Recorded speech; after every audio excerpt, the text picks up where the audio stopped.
What is going on, everyone? Mike Singer and Kyle Kelly here from Blue and Gold, a special recruiting YouTube live show here.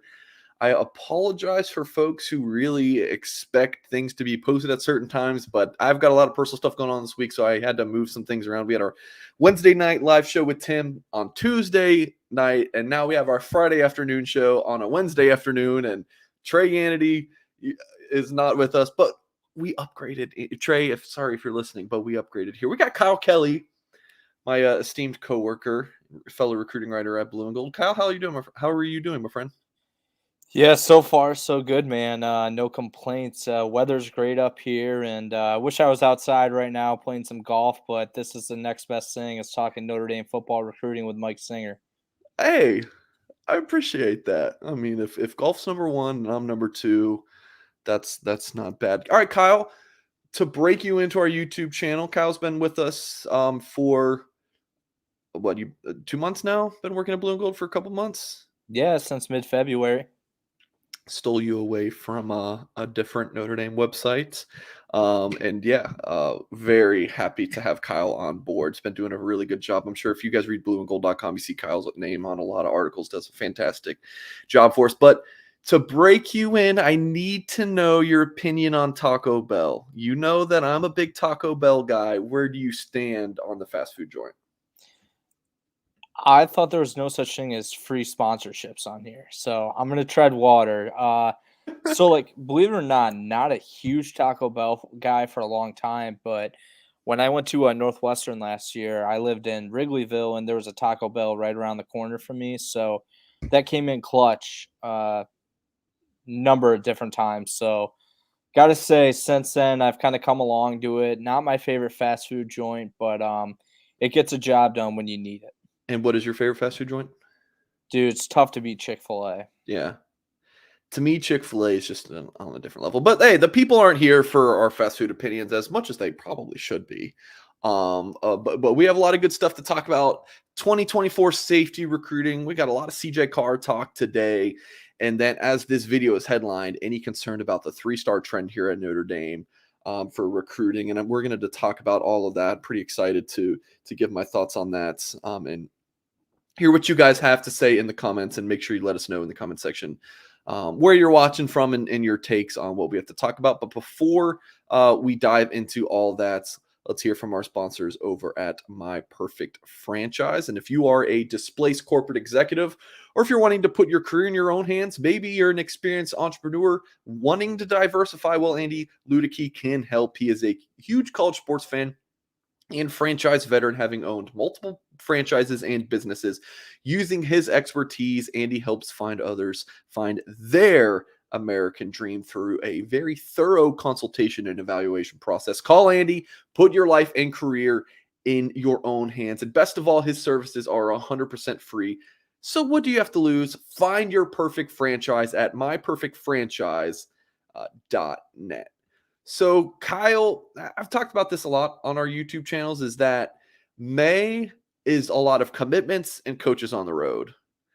There's not a lot of visits, even though Notre Dame has a big one this weekend, Logan Thomas, which I talked about in a video more yesterday with Darren Pritchett. Lots of videos here at Blue and Gold this week.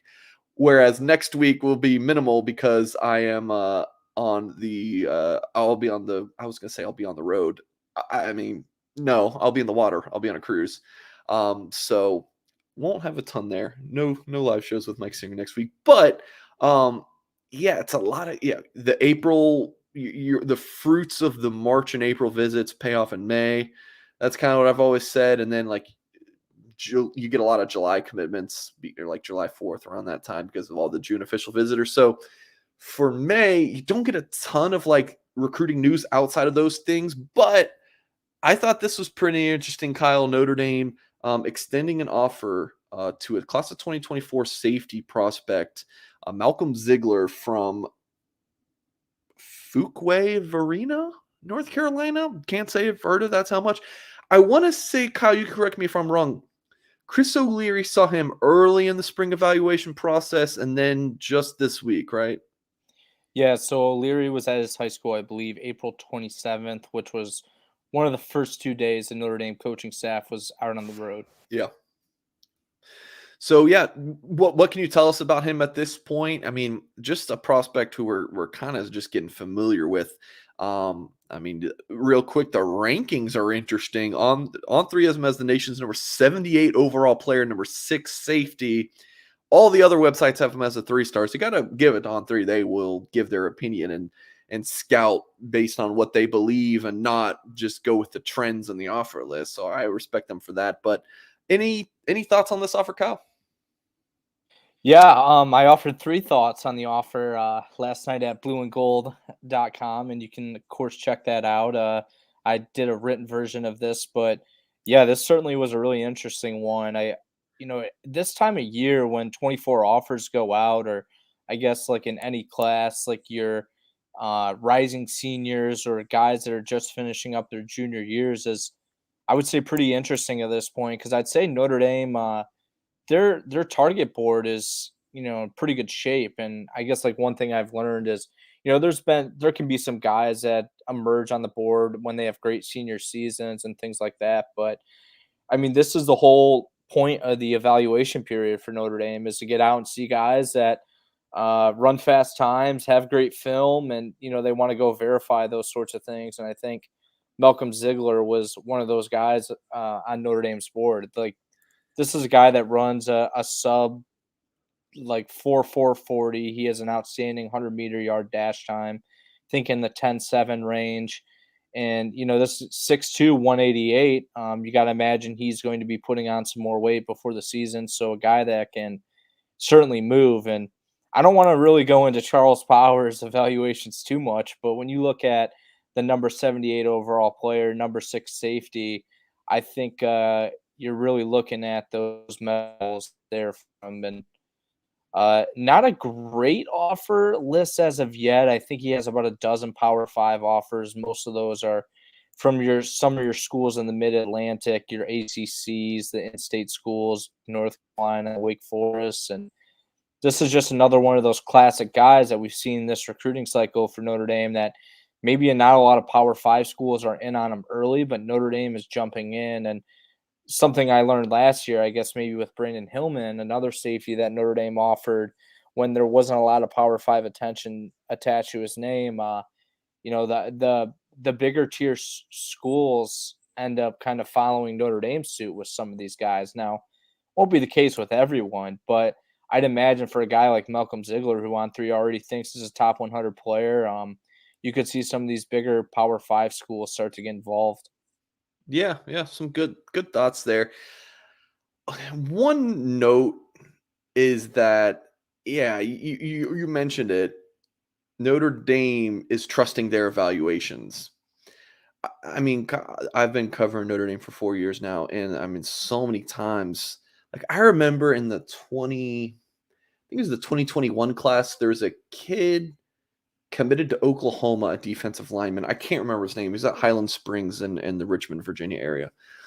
And Notre Dame had known about this kid forever. And then they offered him like 2 or 3 weeks before national signing day. I was like, why are you just now offering this kid? Like, what are you doing? Like, sometimes Notre Dame just seem to offer so late, so often.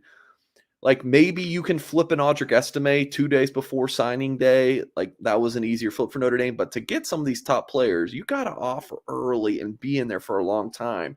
So that was upsetting, but we also can't get upset when Notre Dame's offering these guys ahead of the curve and they might not be highly ranked at this point.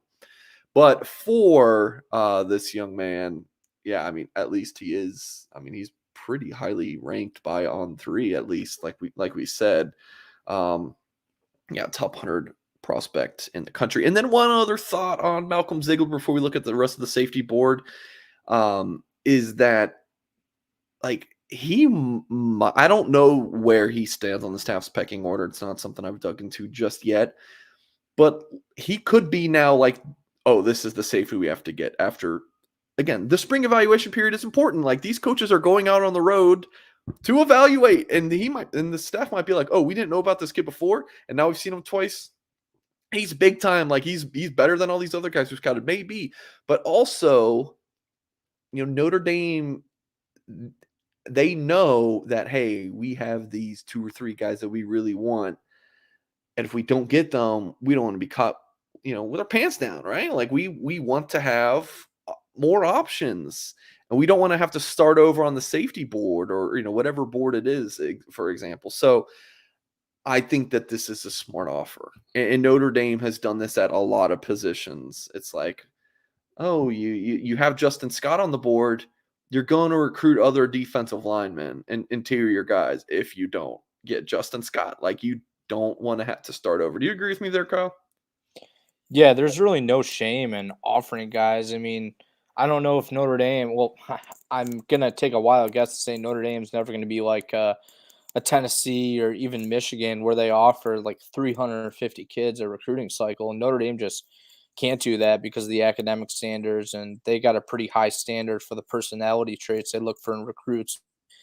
With a guy that kind of checks all the boxes, there's no reason not to offer them and make that interest public. You don't always have to put that guy at the top of the target board immediately, but at least you're expressing like some public interest, that you stand on him. Others outside of that circle know where, like Notre Dame stands on him. So, like, there's nothing wrong with offering a number of kids, and you can always pull back and, I guess, cool on kids. And there's always an argument that, too many non-committable offers go out. And I know Clemson does their structure a little bit differently, but I think Notre Dame's got like a good happy medium where, yeah, they're not offering every single top 150 kid in the class, but they're also not going to offer just 70 guys like Clemson or UCLA. Yeah. All right, moving along. So each Wednesday, at least we try to post the article on Wednesday. We do a column of sorts called Mike versus Kyle, where, hey, we take a topic and we give our takes on it. So we're going to talk about a couple of these that these are articles at blueandgold.com, but hey, we're bringing it to the YouTube channel as well. This was an interesting one from last week. Which Notre Dame target could be most integral to quarterback commit CJ Carr's success? Again, this is an article we did at Blue and Gold last week. Kyle, do you want to give who your person was for this article, and then I'll give mine? Yeah, certainly. And I'll kind of go to our backstory of how we come up with this. Usually, like, it's kind of my article, and I'm kind of in charge with coming up with the idea, and I'll usually shoot Mike like 10 ideas, and 9 of them will get, or like probably all 10 of them will get shut down. Then I'll come back with a similar idea and just rephrase it, and they'll be like, okay, that's good. So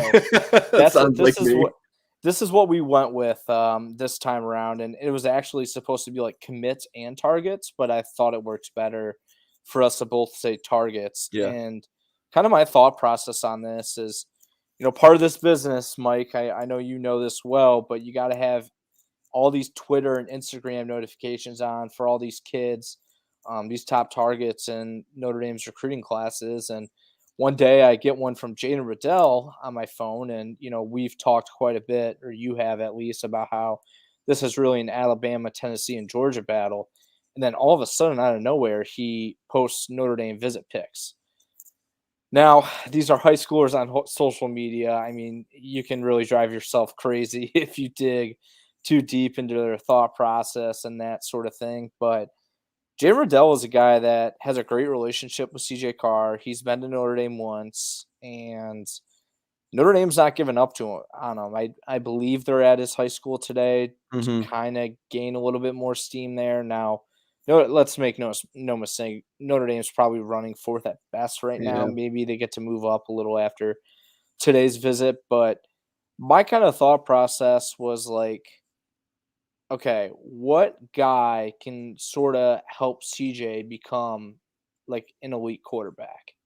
And I started thinking of Patrick Mahomes and like Tom Brady and like really good, outstanding quarterbacks. And okay, CJ Carr, if he's even a quarter of as good as those guys, ended up being like Notre Dame's going to have probably one of their best quarterbacks of all time.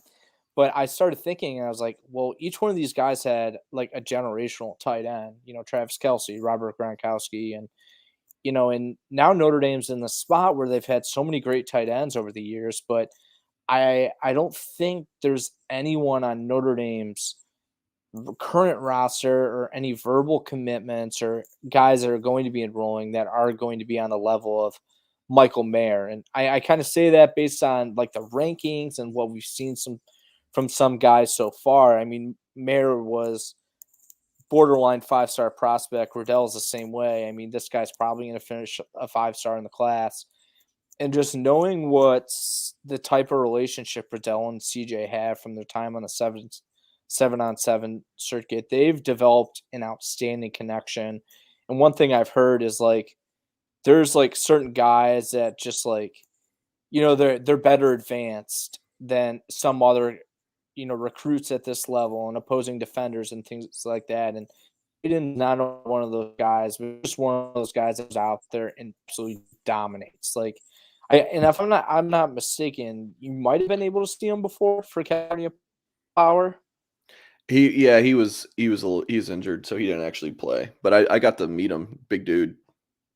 That's a bummer. But Right. yeah, so I was like, this is a guy in Notre Dame. It would just be an outstanding addition for CJ Carr to have a tight end, his go-to guy, and Jack Larson. I mean, let's make no mistake there. Jack's an outstanding player in his own right. I believe a top 300 kid. He'll probably finish as a 4-star by On3 at the end of the process. He's done a good job, but Riddell, he's just like on another level. We're talking about a 5-star prospect here. And I think that he could kind of fit that Michael Mayer type of mold for CJ Carr. So I was a big fan of him, and it would be nice to see Notre Dame get back involved. I'm sure CJ would love that as well. Actually, I know CJ would love that and appreciate that a lot. So that was kind of my thought process. But if I had a number 2, it would have been the guy you picked.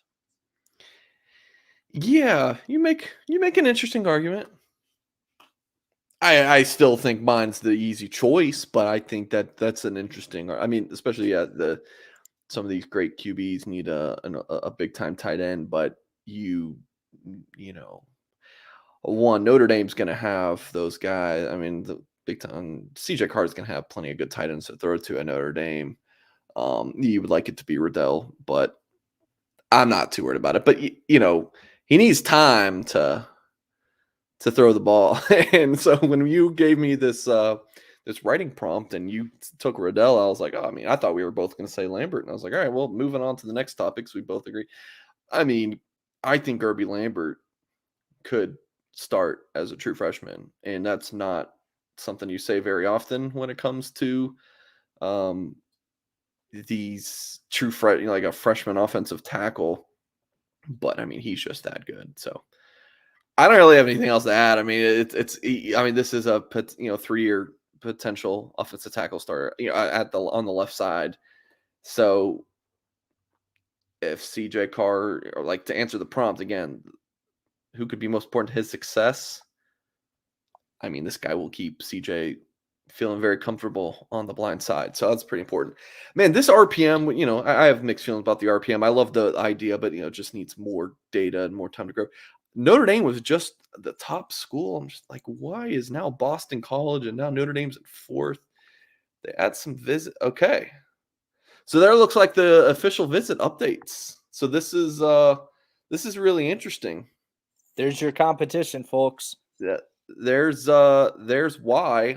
Because we had the Notre Dame official visit get added to his profile, which changed the RPM, and then all these others. So I want to say Lambert just did an interview the other day where he was talking about Notre Dame a different date than the first weekend of July, but then I was told first weekend of July. So then Boston June, College. I'm sorry? I said I think you mean June, first weekend in June. What'd I say, July? Yeah. Love jumping ahead. Yeah, no official visits in July. So yeah, there you go. Boston College, Penn State, Ohio State, Notre Dame, and those are the top 4 contenders. Everyone I talk to. It's a tough recruitment to read, but I do think it's going to end up being Notre Dame or Boston College.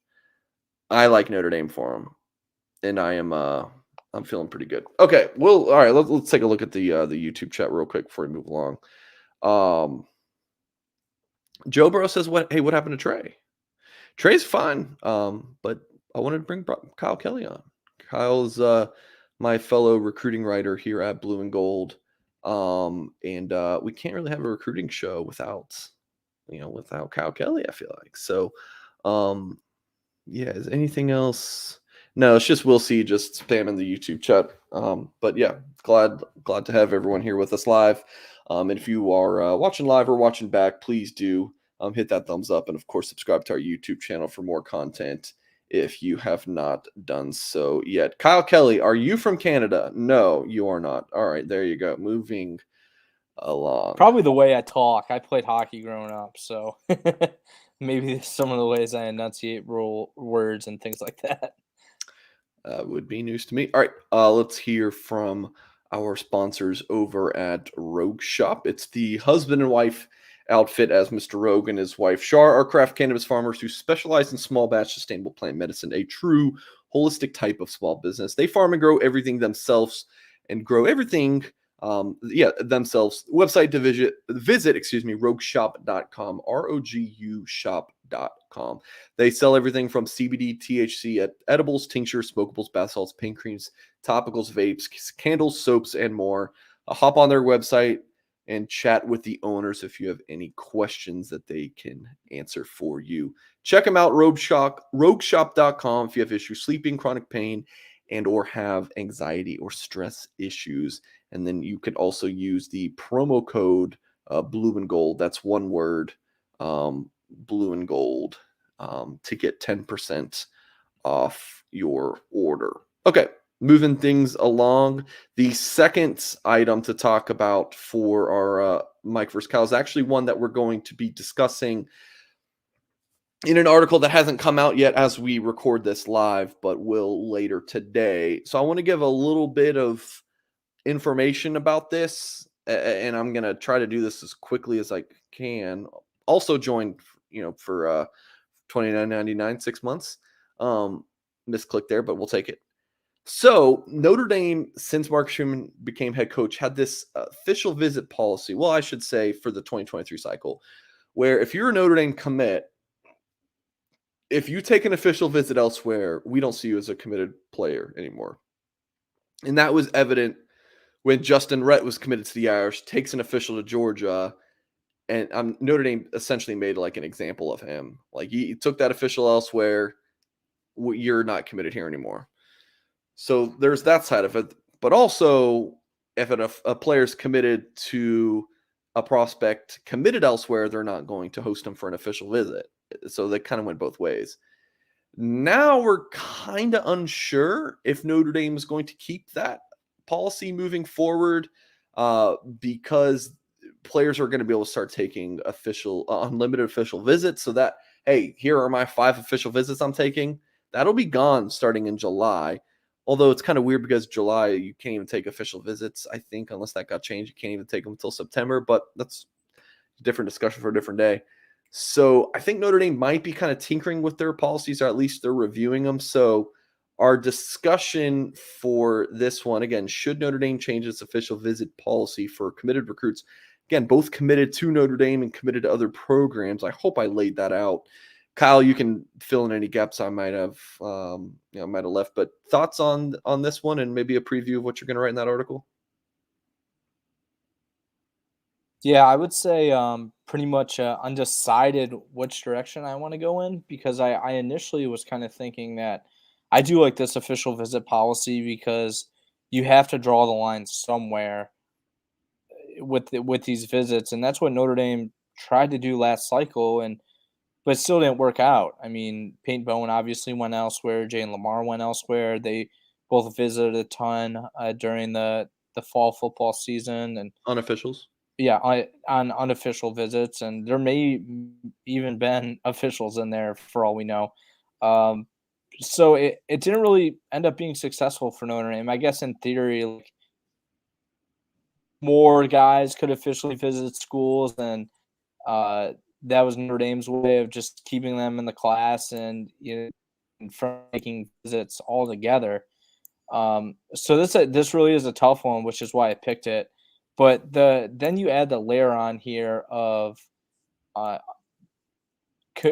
recruits committed elsewhere, how that could affect Notre Dame. And I know last cycle, a guy they were looking at, Lawson Lucky, a tight end that was committed to Georgia, had some interest in officially visiting Notre Dame. I think he might even officially visit Alabama, but never ended up visiting Notre Dame because of its official visits policies. So that could have been a guy that they got to campus on an official visit, just didn't happen. Maybe Lawson just wanted to get up to Notre Dame for the glitz and glamour, and it wasn't a real serious visit, which is, the other layer of this whole topic. But I think that when you stack the two together, it's probably hurting more than helping with this policy now that you have the official visits unlimited beginning on July 1st. It's becoming so much easier for guys to take official visits, and the teams will have a cap number on how many Right. official visits they're allowed to hand out. I think it's around 70 or something. So they can't give them to everyone. But yeah, it's a tough one because you have to draw the line somewhere, and I think you and I are both kind of going back and forth on where we want to go. But I guess I'm kind of leaning that based on the way last year's cycle kind of panned out is you might as well just, they're going to visit schools. What's it matter if it's an official or unofficial? I mean, yeah, there's that thought, the unofficial is like, you're seeing other people, and the official, you're cheating essentially. But, at the end of the day, like, kind of look at the way last cycle panned out, and, the guys that were mostly visiting other schools unofficially or, well, yeah, on unofficials, they still ended up elsewhere. Yeah, there's just pros and cons. That's kind of my whole thought on this. I probably lean towards last year. Why I like it is, and maybe it's just because I'm just kind of like a straightforward guy. Like, let's not beat around the bush. Like, are you in or you're out?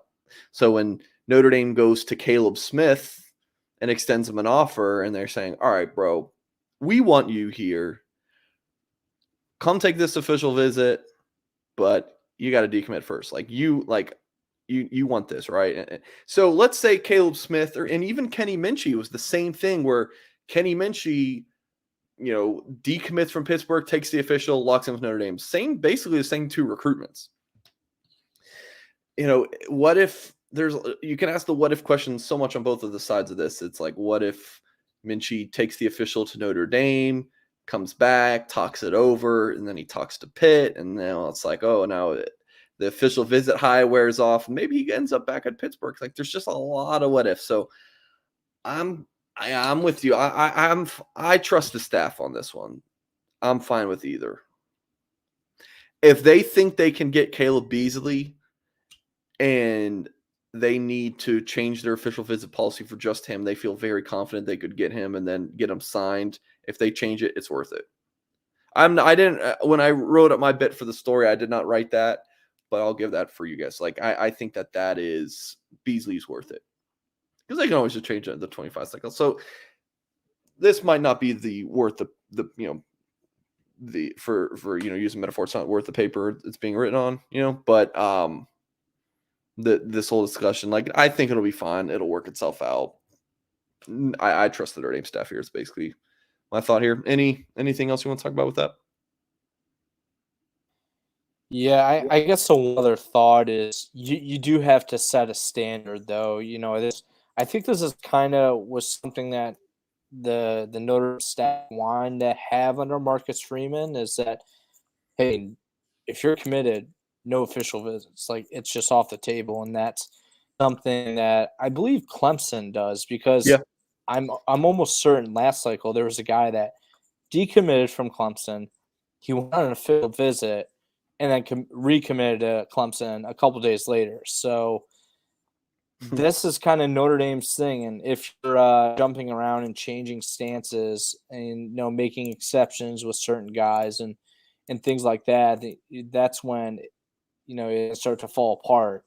I think you have to pick one, and you got to go with it. I wouldn't change it back from year to year and make exceptions for this recruit and that recruit, and you got to establish a culture and identity, and whatever which way you direction, just got to stick to it.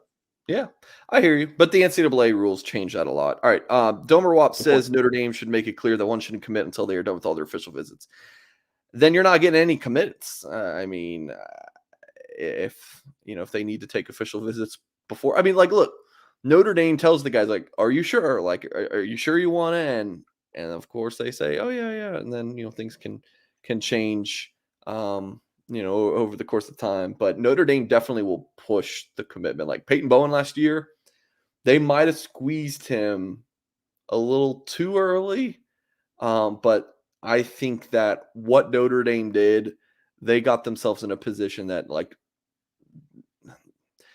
I know they lost the recruitment, but they got themselves in a much better position than they had any business winning like the recruitment for that kind of prospect, like that caliber of 5-star. With all of the noise and the big time program at Oklahoma and Alabama and all those schools, Oregon. I mean, I don't think Notre Dame had any business going as deep into that recruitment as they did. Might be an unpopular opinion, and I'm not talking like, oh, Notre Dame can't land 5-stars. That's not what I'm saying. But that specific recruitment, Notre Dame had no business getting as deep into that one as they did. Okay, I kind of forgot. I skipped over when we were talking about the Malcolm Ziegler kid. We're gonna do a quick look at the safety board. I forgot about that, so we're gonna go look at that real quick. So Kennedy Urlacher, safety committed to Notre Dame May 1st. There's your first guy on board. Jalen McLean is a 4-star safety from New Jersey. He's officially visiting Notre Dame in June. We've reported about that at Blue and Gold. Marquise Gallegos is officially visiting 4 schools in June: USC, Oregon, Notre Dame, and Michigan. I believe these 4 schools right here. Paul Mankey is visiting Notre Dame officially the first weekend of June. Anthony Robinson is unofficially visiting Notre Dame that first weekend of June. I believe it's an unofficial. He's a guy who got an offer from Notre Dame this month as the staff got to see him. And I believe just today, Marty Biaggi and Chris O'Leary were at his high school. Oliver Miles, we reported yesterday, officially visiting Notre Dame in June. And Davis Andrews reported previously at Blue Gold. He's officially visiting in June. So I think Notre Dame's going to take something like 3 or 4 safeties in this class and put all these names in a hat, pick them out, and then that's who Notre Dame ends up with. I don't really know what it's going to look like. My guess right now would be if they take 3, I'm going to say it's Urlacher, Miles, and Andrews. That's my best guess as of today. Do you have a different guess, Kyle? Gosh, it's hard to say because when I talk to these guys, I think Notre Dame's the leader for pretty much all of them. I think the exception is Jalen McLean because this will be his first visit to Notre Dame, and he's gone to a lot of other schools. I think Notre Dame's certainly working from behind there, but Oliver Miles and Paul Menke are both guys I've talked to, and Notre Dame's super high on their list. I know you've talked to Davis Andrews. Notre Dame's really high on their list.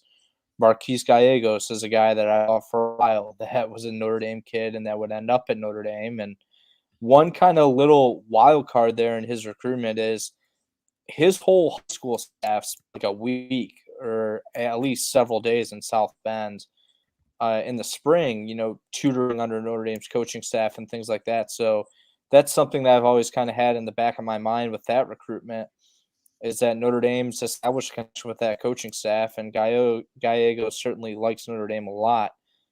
So, I mean, if I had to guess, it's tough to say because they're going to have to, it sounds like, probably tell some guys no, but I'm going to say it's going to be Urlacher. I think they do get Gallegos, and Oliver Miles is going to be the other guy that I'm kind of keeping an eye on. And,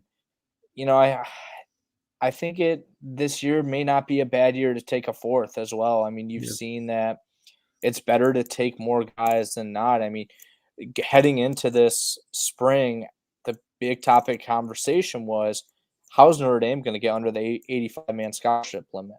Well, now we're talking about which walk-ons deserve scholarships because there are like 2 or 3 scholarships under it if they don't go into the portal. So I think that there's nothing wrong with kind of overtaking guys in the class. Now they got to be the right guys. You're just not going to take a guy to take them. But I think this year especially, it's a good cycle to take 4 safeties. And if I had to throw a 4th in there, I'm going to go Menke as well. I know Notre Dame, they more or less kind of rolled out the red carpet for him. He got to hang out with a lot of the Notre Dame freshman class. They went bowling together and that visit went really outstanding, and academics are high on his list. He's a Notre Dame kid.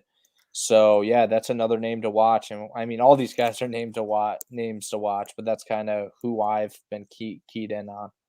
Yeah, I think Notre Dame might be in the top 2 or 3 for like at least the top, maybe not Gallegos, but like yeah, most of those guys like Notre Dame might lead for. But the having to turn guys away thing, yeah, sometimes Notre Dame has to do that, but a lot of times those things just work itself out. And then yeah, in terms of like the 85 number, the coaching staff always knows exactly how they're going to get under 85. Like that's never a concern. Like, yeah, you never know from our side of things, like who exactly it's going to be, but from the stat, like it's never, it always, that works itself out as well. Okay. Our last topic is the headline Notre Dame. Okay. And this like 3-star trend. So we're writing at blue and gold. Okay. You get, Teddy Rizak, 3-star. Bodie Cahoon, 3-star. Then I'm writing about Oliver Miles, 3-star. It just seems like there's been a lot of 3-star guys. You look at the commit list, Notre Dame's blue chip ratio, which is just the amount of 4 and 5 stars you get. So Notre Dame has their 2024 class is 56% 4 and 5 star guys. Whereas last year's class was what? Let's take a look. I think it's in this, 70, high 70, yeah, 78%. Notre Dame's class currently ranks number 8. And I think on 24/7 it's ranked like number 3. But I'm telling you guys that it's ranked higher on some of those other websites because it's just really a popularity contest of how many commits you have. Whereas On Threes is an average, which we've discussed this on past shows, so I'm not going to dive into that. But, you look at the 3-star guys in this class: Owen Wayful, Leonard Moore, Bodie Cahoon. This is according to the industry ranking.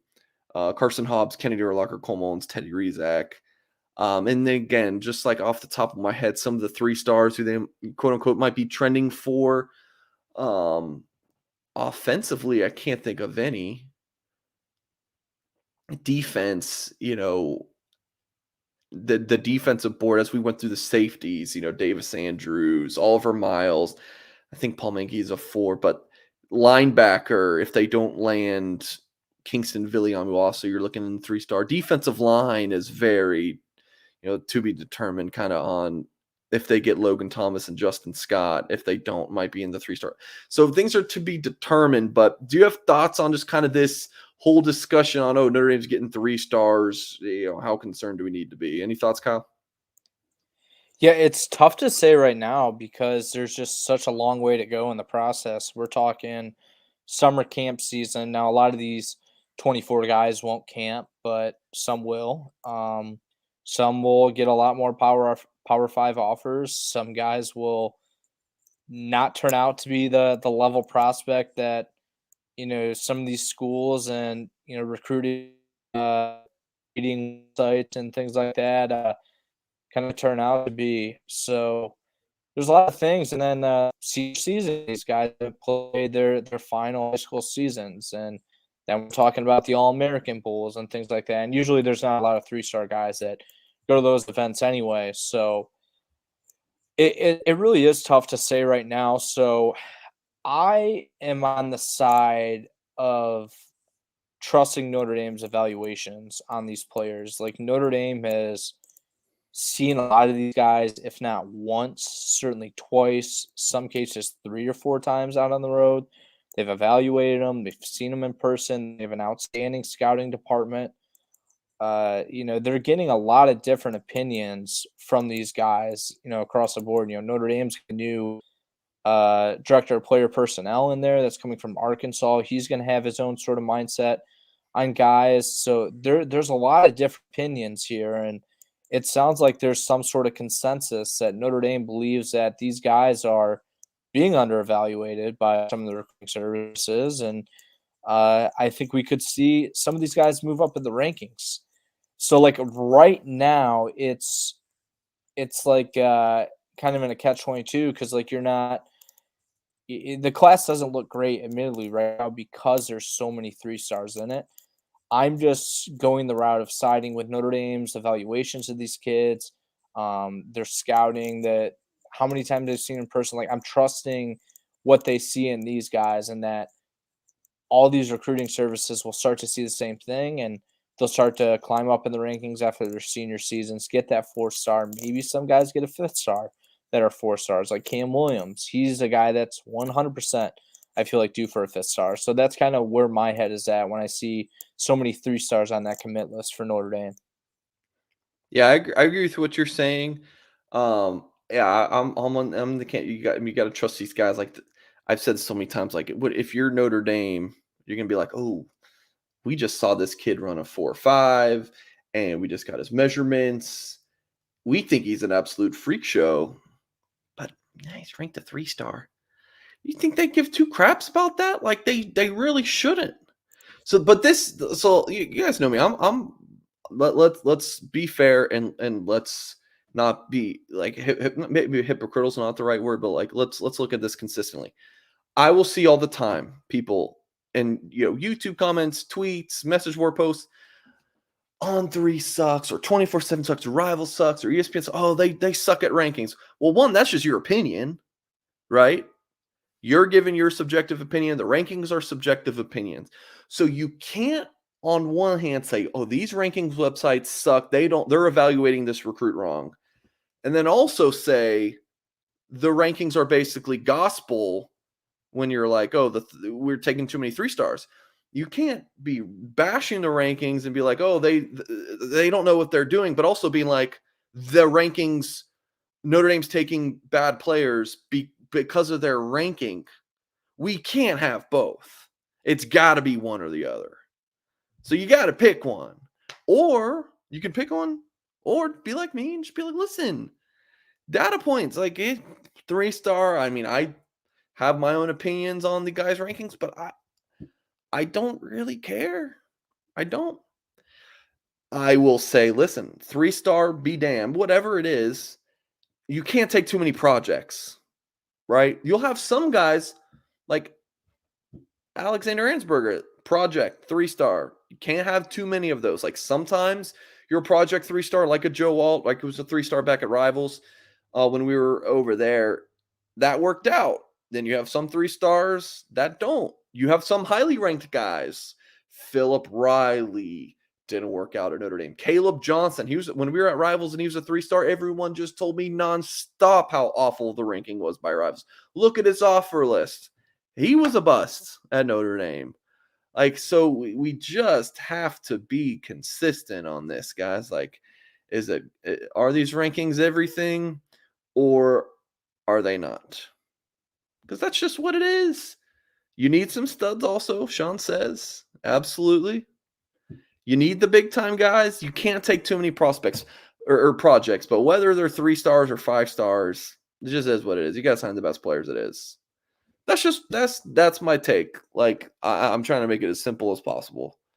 So I don't like the rankings are just a data point. I'm not gonna lose. I'm not gonna get my panties in a wad because of Notre Dame taking a 3-3-stars in a month's period. Like guys, it's also a year-long, a multi-year thing for Notre Dame recruiting a single class. Like if you guys are gonna tell me that CJ Carr is the number one quarterback in the country, then I'm not really concerned about the linebackers in the 2024 class. You got to remember, it's not Notre Dame's 2024 class against Ohio State's 2024 class. It's multiple classes combined into one team. So they've signed amazing linebackers in the past couple of years. If Teddy Rizak works out and Bodie Cahoon doesn't, or vice versa, that's okay, because they also are signing really other good linebackers. So if you want to look at when Notre Dame plays Ohio State, you're talking about 4 years of recruiting classes making up that team, and you're worried about. But I'm telling you, Mike, that May recruiting back in 2023, that's going to decide it. No, it's not. It's not. They got a couple of 3-star commitments over the span of 2 weeks. That's the game changer for Notre Dame football. Come on. It's bull crap. All right. That's all I got to say. Yeah, one more thought. Like, how much more differently would we be looking at this class if Cam Williams gets his fifth star as we expect? CJ Carr ends up getting in with those top 32 guys, gets a fifth star. Notre Dame maybe gets Justin Scott, who's seems like he's going to finish as a 5 star this cycle. And then there's like 3 or 4 guys of these 3 stars that end up getting bumped up to 4 stars after their senior seasons. Like, we got a long way to go here. Yeah. Things can definitely change. And I mean, there also could be some Notre Dame commits that are highly ranked right now that could get bumped down. That's also a case. And I know people love that as well, that once these guys commit to Notre Dame, they get bumped apparently. But yeah, long way to go here. Yeah. Blue chip correlation. Look, blue chip ratio is another data point, but again, Notre Dame can sign 78% blue chip ratio, but if it's all lower 4-star guys and not many 5-star guys, again, just using the rankings as just a data point, like lower 4-star guys, just in terms of they're not the biggest impact guys, then it doesn't really matter. If Georgia's signing, a bunch of first round picks, future first round picks, that's not an equal blue chip ratio. Whereas Notre Dame's, they're blue chips, but they're not the same kind of blue chips.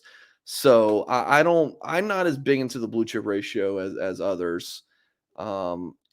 Look, there was that trend. I don't know if you remember this, Kyle, where it's like Alabama wins the national championship every single year that LeBron James does, or it was vice versa. I think it was like when Alabama wins a title, then LeBron does.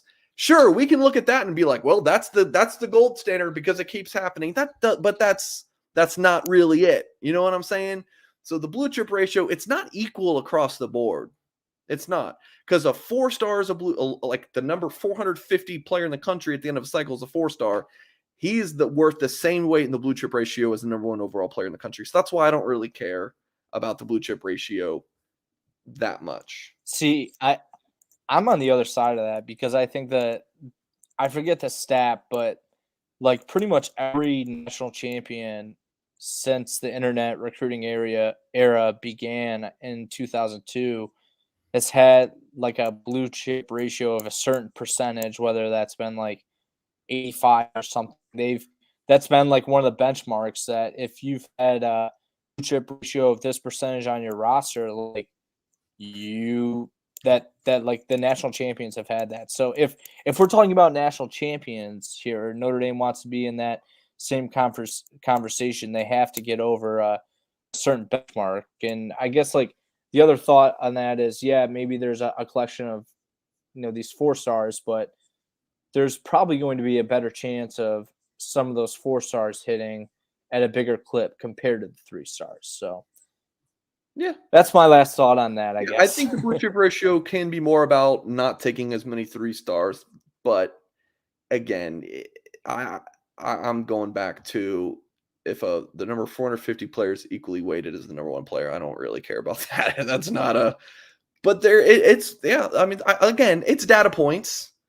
And Domer Wap is saying you can't ignore the data point of recruiting stars, which I've said several times. You take it for what it is, a data point. I'm not ignoring it, but to just to go off, all these scouting people on 24/7, whatever, they don't know what they're doing. They need to rank the Notre Dame guys higher, and then to say that they're dumb, and then on the other hand, this is what I'm basing my opinion on Notre Dame's class is what those guys I've just called dumb and what they're actually going to say. I mean, that just doesn't make any logical sense to me. So that's my take. All right, for a half-hour show, we went 50 minutes. So Kyle, welcome to the YouTube channel. It was a lot of fun. Appreciate you chatting with us today. And for folks watching on YouTube, make sure you do hit that thumbs up, subscribe to our YouTube channel. Of course, for more content, head over to blueandgold.com. You can catch all of Kyle's articles, my articles over on the website. $29.99 unlocks premium access for 6 months. I'm not a math major, but I think that's $5 a month. Come on. I mean, that's a cup of coffee a month. So please sign up over on our website. Great show, great discussion. And as always, folks, we will catch you next time. It won't be next week.